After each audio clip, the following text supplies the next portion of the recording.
I think most of you might have wondered about the meaning of my title, Rowing for the Green Light.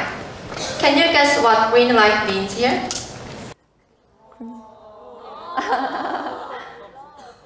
Green light is a metaphor for an objective, hope, and goal, used in F. Scott Fitzgerald's novel, The Great Gatsby. And in my speech, the green light symbolizes English learning. I came here tonight to share my rather unique experience of learning English. I have never studied abroad, and I never went to any English academies either. I studied English by myself, mainly through English literature. Now I'm going to introduce to you my experience of learning English. But before moving on, I'd like to state that my way can't possibly be the best way there is to learn English. However, it worked out pretty well for me, and I hope it will be interesting enough for you to test it out. My experience goes back to winter of 2013. Winter vacation had started and I had absolutely nothing to do, so I was just going through my stuff in my room when I spotted a book titled Harry Potter and the Sorcerer's Stone. To be honest, I hesitated a bit before picking it up because it was written in English and I wasn't sure I would be able to read it. But curiosity got the better of me and I carried the book to my bed and started reading it. And it was like a new world, a new universe before me that I hadn't possibly imagined before. I devoured the whole book then and there and begged my mother to buy the whole series for me. For months on, I indulged in the world of wizardry and went ventures with Harry, Ron, and Hermione. And after that, I started to find joy in reading English books. The great thing about this is that I learned real-life expressions from reading.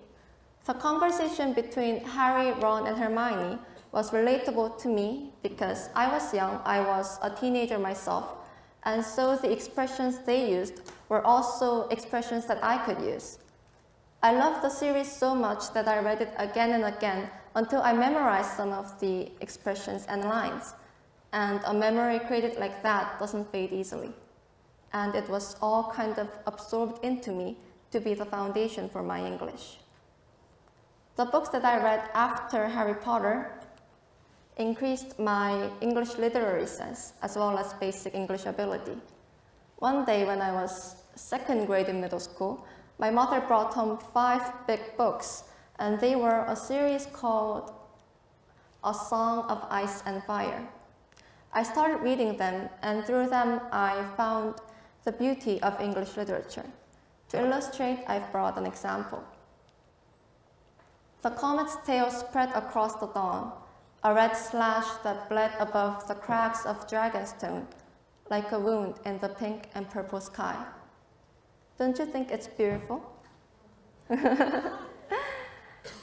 This is the first line in Volume 2, A Clash of Kings, and the series is full of descriptive languages like this one, and I learned to appreciate its beauty.